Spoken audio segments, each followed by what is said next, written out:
Halo teman-teman, bertemu lagi dengan Notes. Kita akan membahas materi tentang proses belajar dan proses kematangan. Nah, di sini kita lanjut ya. Ini adalah materi tentang psikologi pendidikan, yaitu ketika kita menjadi guru, kita harus belajar tentang psikologi pendidikan. Nah, salah satu materinya itu adalah proses belajar dan proses kematangan. Kita mulai yang pertama itu ada di pengertian proses belajar di proses belajar. Nah, proses belajar itu dapat diartikan sebagai tahapan perubahan perilaku kognitif, afektif, dan psikomotor yang terjadi dalam diri siswa. Kalau proses kematangan, itu kematangan itu yang dimaksud adalah kesiapan potensi fisik dan potensi mental psikologis yang telah dicapai dalam suatu proses perkembangan. Dalam proses belajar itu ada beberapa tahapan-tahapan. Contohnya ada tahapan motivation, yaitu motivasi yang berfungsi sebagai pendorong, pengarah, dan sekaligus sebagai penggerak perilaku seseorang untuk mencapai suatu tujuan. Nah, di sini guru merupakan faktor yang penting untuk mengusahakan terlaksananya fungsi-fungsi tersebut dengan cara memenuhi kebutuhan siswa. Yang kedua, tahap kedua adalah apprehension. Fase ini adalah fase di mana seseorang memperhatikan stimulus tertentu, kemudian menangkap artinya dan memahami stimulus tersebut. Tahap yang ketiga itu adalah acquisition. Nah, di fase acquisition atau fase perolehan, ini seseorang akan dapat menghubung-hubungkan informasi yang diterima dengan pengetahuan sebelumnya. Atau boleh dikatakan, pada fase ini, siswa akan membentuk hubungan antara informasi yang baru dengan informasi yang lama. Fase yang keempat itu adalah retention. Retention ini artinya adalah fase menyimpan informasi. Ada yang informasinya disimpan dalam jangka pendek, ada pula yang dalam jangka panjang. Bisa juga melalui pengulangan informasi, seseorang itu akan lebih mengingat lagi informasi tersebut. Nah, fase ini, fase retention ini, itu berhubungan langsung dengan ingatan.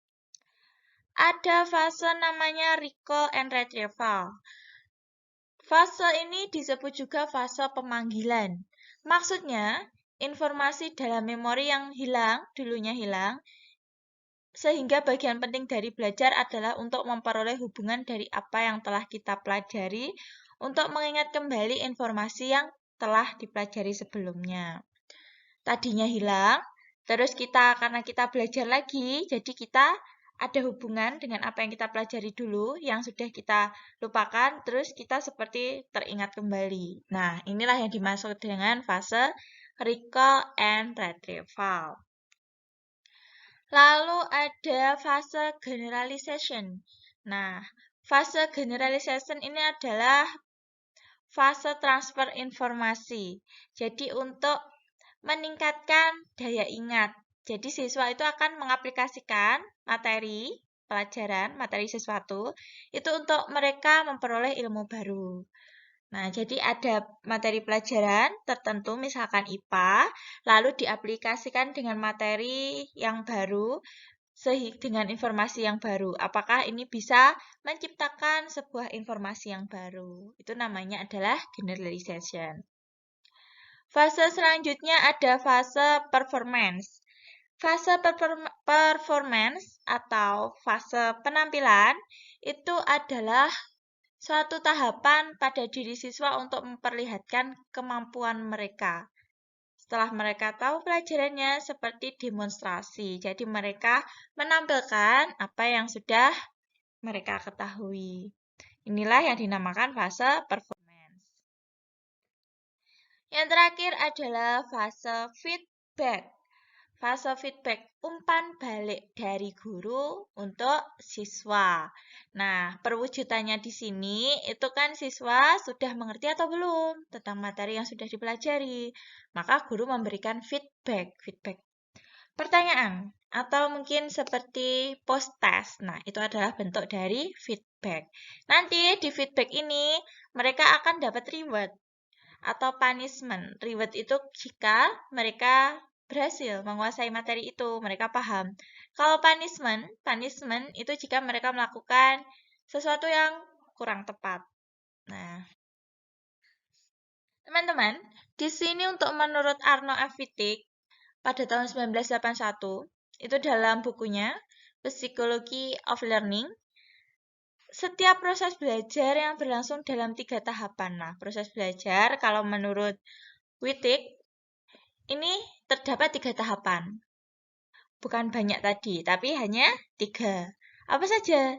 Yaitu acquisition, tahap penerimaan, pemerolehan, lalu ada storage, tahap menyimpan informasi, setelah diterima dia simpan, lalu tahap yang ketiga adalah retrieval, yaitu mendapatkan kembali informasi. Oke, kita bahas satu persatu ya, agar nanti kita lebih memahaminya. Di sini yang pertama ada tahap acquisition, tahap perolehan penerimaan informasi. Nah, di sini pada tingkatan acquisition di sini, seorang siswa itu akan mulai menerima informasi.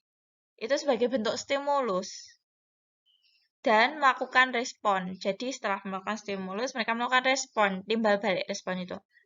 Nah, sehingga ini akan menimbulkan pemahaman dan perilaku yang baru. Untuk tahap kedua, setelah mereka menerima, mereka akan menyimpan informasi, storage. Nah, pada tingkatan ini, itu seorang siswa secara otomatis akan menyimpan pemahaman perilaku baru yang sudah ia peroleh dalam fase yang pertama tadi, fase penerimaan informasi tadi akan mereka simpan. Setelah mereka simpan, mereka akan menuju ke tahap yang ketiga, yaitu tahap retrieval, pada tahap mendapatkan kembali informasi. Nah, di sini pada tahap retrieval di sini, seorang siswa itu akan mengaktifkan kembali fungsi-fungsi sistem memorinya. Jadi, misalkan ketika ia menjawab pertanyaan atau memecahkan masalah, mereka di sini akan memanggil kembali materi-materi yang sudah mereka dapatkan di sini pada tahap 1. Jadi mereka kalau sudah ada pertanyaan, mungkin ada suatu problem, suatu masalah, mereka akan membuka kembali informasi-informasi mereka yang sudah mereka simpan dari yang sudah mereka peroleh dari tahap 1. Ini adalah tahap pemerolehan proses belajar menurut Arno F. Wittig. Sekarang kita bahas tentang proses kematangan. Di proses kematangan itu artinya adalah proses matangnya suatu sifat atau potensi fisik dan mental itu yang terjadi melalui proses pertumbuhan dan perkembangan. Itu dan hanya tergantung pada waktu. Jadi, sejatinya proses di kematangan itu akan terjadi dengan sendirinya ketika anak sudah mengalami pertumbuhan dan perkembangan yang sudah memiliki pengalaman.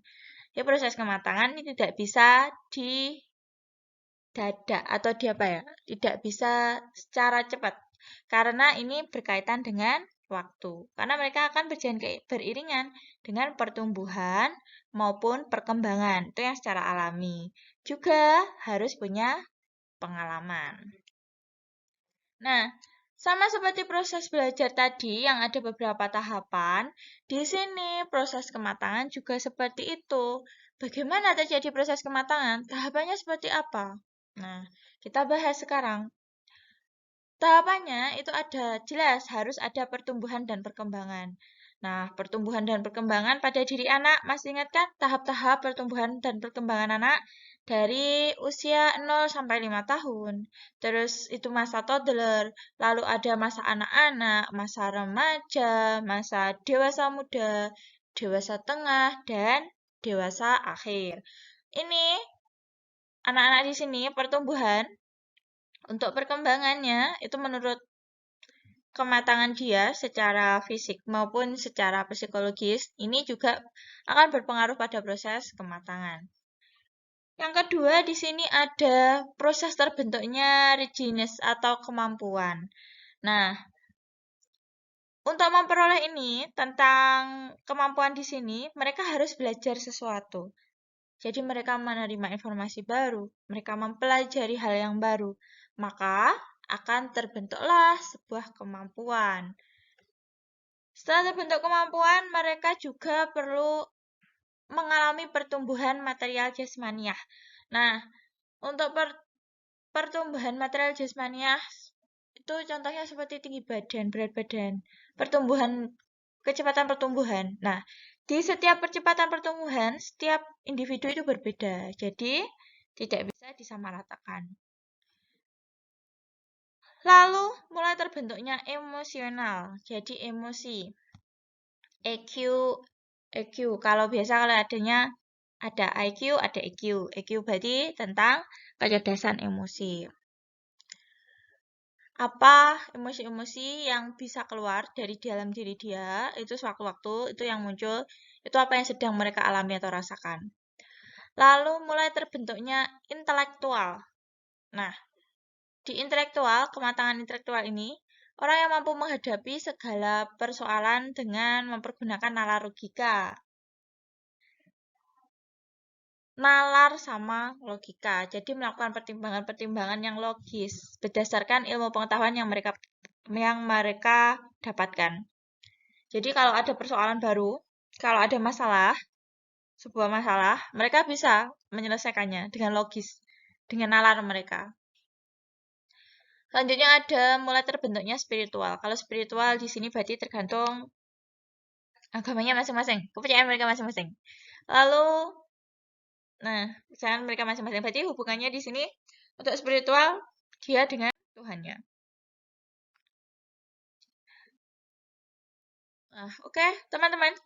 Itu materi kita hari ini tentang proses belajar dan proses kematangan. Semoga bermanfaat. Jika ada pertanyaan, silahkan ditanyakan di kolom komentar. Terima kasih. Sampai jumpa di pertemuan berikutnya.